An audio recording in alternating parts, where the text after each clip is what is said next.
Okay, it's Dr. Wolf back with another episode of Halloween horrors, things that, as an autopsy pathologist, sort of scare me and have always scared me. Now, I'm oppressively large compared to your screen, but I want to give you the history on this case first. This was one of the first cases I had as in training. So this is going to be like 20 years ago or more that I was doing autopsies for the first time.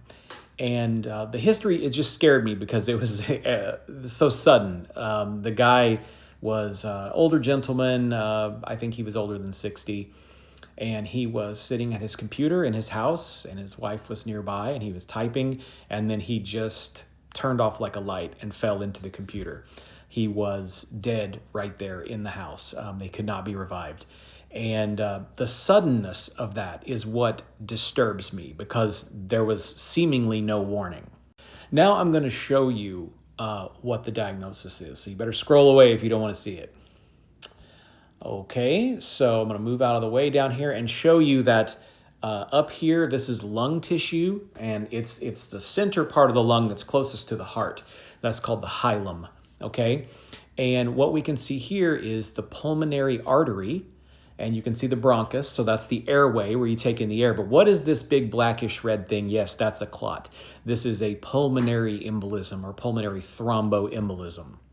Now, that case disturbed me greatly because I would like to have a little warning before I'm going to pass.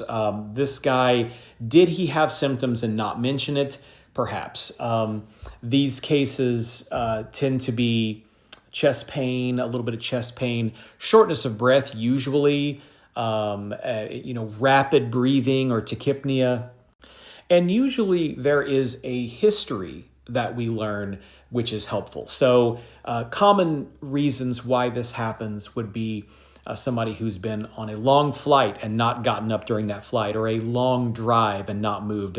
Not uncommon for me to see these in transatlantic flyers or long distance truckers. Sometimes I'll see this diagnosis, but also you can get it after surgery because you're kind of immobile, after injury to like the lower extremities. So let's say you fracture your ankle and you're in a cast, and a clot can form there, and then it goes up through the vascular system and through the right heart into the pulmonary artery. And as you can see, when that clot is present, you're not going to get blood flow past that clot. And if you can't get blood past that clot, you're not going to be able to oxygenate the blood. So when you breathe in oxygen and nitrogen, you're not going to be able to oxygenate. If you can't oxygenate, then your organs aren't going to function. And so that's the problem here.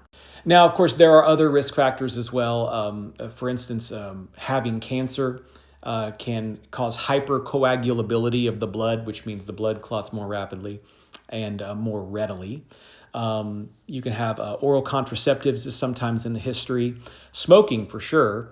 But I have seen pulmonary embolites, one of the most common things I see. So just because it's common doesn't mean it isn't scary.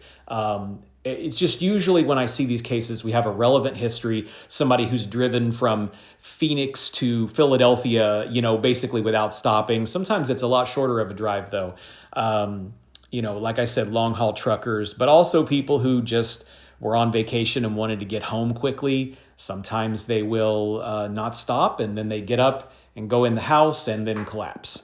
But like I said, keep in mind the symptoms: shortness of breath, chest pain, rapid breathing. If you've got an Apple Watch like I do, you can monitor your blood oxygen. You want to make sure that's above 94, 95% on room air.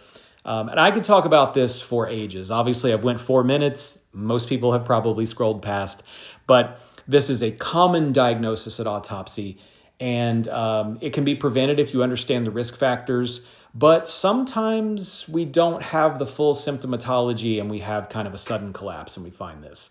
And that's why this made the Halloween Horrors of Pathology list for this year.